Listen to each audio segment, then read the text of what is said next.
Le thème que nous avons retenu pour cette présentation est intitulé « S'affranchir de la mort » et nous lisons à l'entête.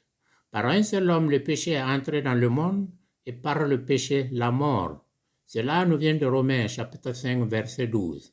Ici, il est clairement indiqué que la mort est sous-tendue par le péché et que c'est notre ancêtre Adam qui a été entraîné par Satan pour introduire le péché dans le monde et par le péché, la mort.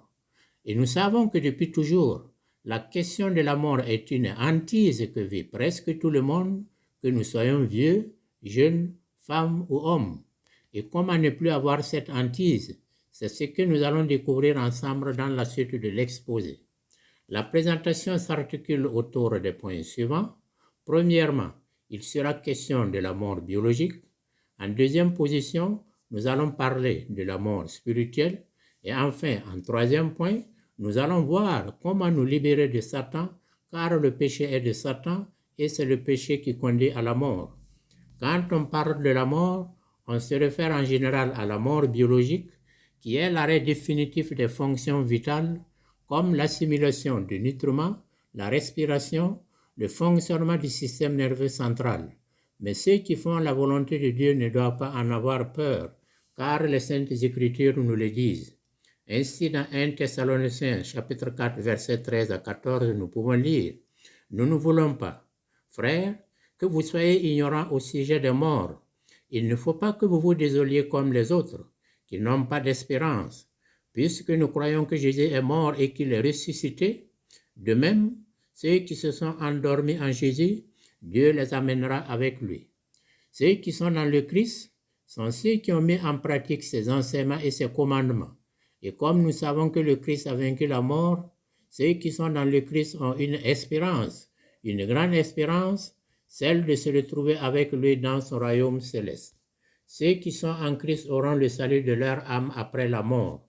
Et nous lisons dans Philippiens chapitre 1, verset 21. Pour moi, certes, la vie c'est le Christ, et mourir représente un gain. La vie sur terre est courte et éphémère, tandis que la vie qui se trouve dans le royaume de Christ est éternelle, divine et heureuse. Et on gagne plus en vivant cette vie de Christ après la mort.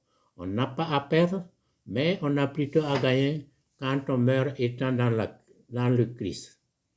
Mais qu'est-ce que c'est que la mort spirituelle? Au-delà de la mort biologique, il y a la mort spirituelle qui, elle vient du fait que nous commettions le péché. En effet, Dieu notre Père Céleste nous réunira si nous posions un acte pécheur, car à ce moment nous appartenons à Satan et nous ne pouvons avoir deux géniteurs en même temps. C'est à nous de choisir, soit d'être avec Christ ou d'être dans les bras de Satan. Dans 1 Jean chapitre 3 verset 8, il est écrit « Celui qui commet le péché est du diable, car le diable est pécheur dès l'origine. » Dites-vous que si vous commettez le péché, vous vous rangez du côté de Satan qui ne connaît que le péché depuis son existence. Et toujours dans 1 Jean chapitre 5 verset 18, nous pouvons lire « Nous savons que quiconque est né de Dieu ne pêche pas. L'engendré de Dieu le garde et le mauvais n'a pas pris sur lui. » Si vous dites que vous êtes enfant de Dieu, vous devrez vous efforcer à ne pas pécher. Cela ne semble pas facile, certes, mais si vous êtes déterminé et vraiment déterminé à éviter le péché, le Christ vous donnera les voies et les moyens pour y arriver. Dieu, dans sa miséricorde et dans sa bonté, ne rejette pas les pécheurs pour toujours. Il prend pitié et il pardonne si nous veillons à ne plus récidiver dans le péché. Nous voyons cela dans Ézéchiel chapitre 18, verset 27. Et si le pécheur se détourne du péché qu'il a commis pour pratiquer le droit et la justice, il assure sa vie. À l'opposé de la mort, il y a la vie. Celui qui est dans le péché est esclave de Satan qui le manipule à sa guise. Le pécheur ne vit pas dans le Christ, il est mort spirituellement. Mais nous pouvons briser les chaînons de Satan et nous libérer de ses griffes pour être au service du Christ. Et cela passe par le respect intégral des commandements du Père Céleste. Ainsi, dans 1 Jean chapitre 2, verset 3, nous pouvons lire « À ceci, nous savons que nous le connaissons, si nous gardons ses commandements. » C'est en mettant en pratique absolue, vraiment absolue, les commandements de Dieu que nous pouvons dire que nous connaissons Christ et que nous sommes en lui. Et toujours dans 1 Jean chapitre 5, verset 11 à 12, il est précisé Et voici ce témoignage. C'est que Dieu nous a donné la vie éternelle et que cette vie est dans son Fils. Qui a le Fils a la vie, qui n'a pas le Fils n'a pas la vie.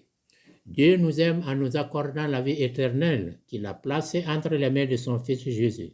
Aujourd'hui, sans le sacrifice suprême du Christ, il n'aura pas été question pour nous d'espérer de cette vie céleste.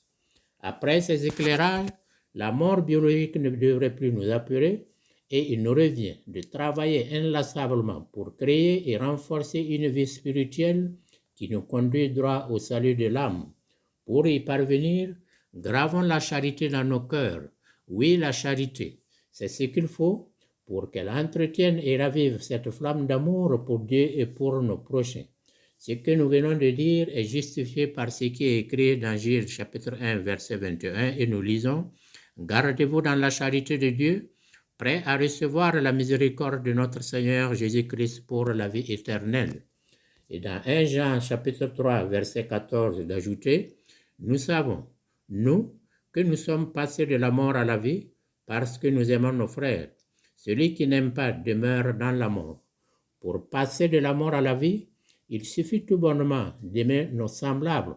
Le péché, c'est la mort. L'amour du prochain, le vrai amour, c'est la vie. » Un avertissement nous a été donné dans Hébreux chapitre 10 verset 26 et nous lisons « Car si nous péchons volontairement, après avoir reçu la connaissance de la vérité, il n'y a plus de sacrifice pour les péchés. » Après avoir pris connaissance de la parole de Dieu, vous êtes maintenant dans la lumière et vous êtes condamnés à ne plus retourner dans les ténèbres, c'est-à-dire le péché.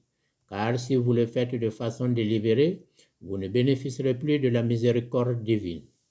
La vérité sur la parole de Dieu que vous venez d'entendre est tirée de la Bible de Jérusalem que je vous présente ici.